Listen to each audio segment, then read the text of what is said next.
I want to address not only the comment, but the mindset behind the comment. So it says, I think you shouldn't tell people how to do it.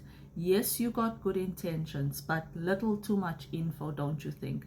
Someone can use this video, study it, and try to do bad. Witchcraft has been around for forever, for yonks and ages, from the pagan days in the book of Deuteronomy. Me exposing witchcraft and teaching people how to identify things that could have been done to them, what they are struggling with, is not gonna encourage somebody to go and do witchcraft. I literally just come out of a session with a young lady from South Africa where in grade 2, her friend stole her homework book and she caught the friend 3 days later trying to put the book back in her bag. Where do you think that book was taken?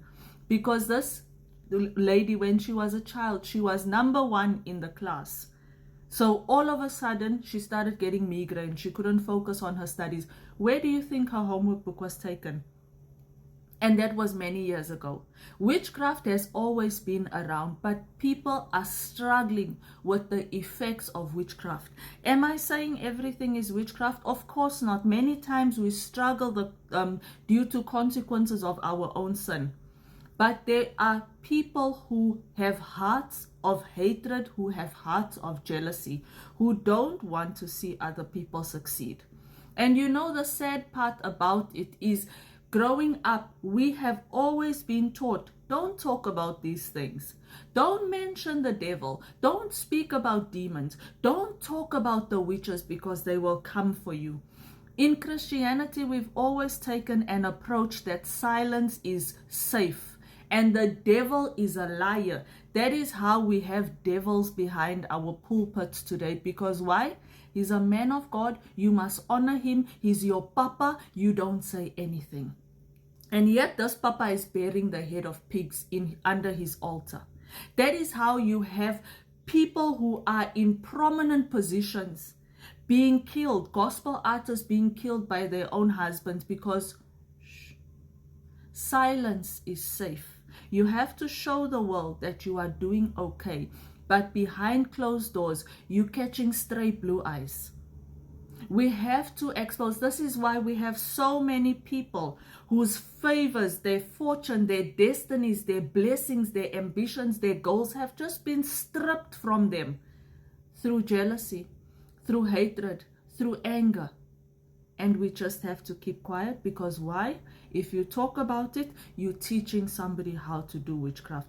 The devil is a liar, and I rebuke those lies. I will always expose the work of the enemy.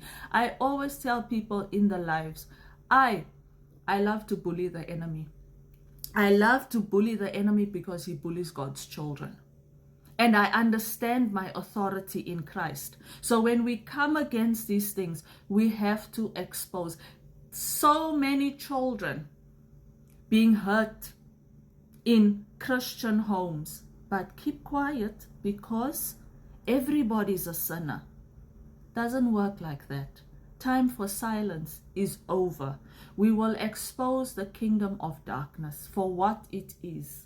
So if you are having any types of dreams where you are eating, where things are coming to sleep with you, where snakes are coming to bite you, where dogs are chasing you, where you see yourself in or underwater, those dreams mean something.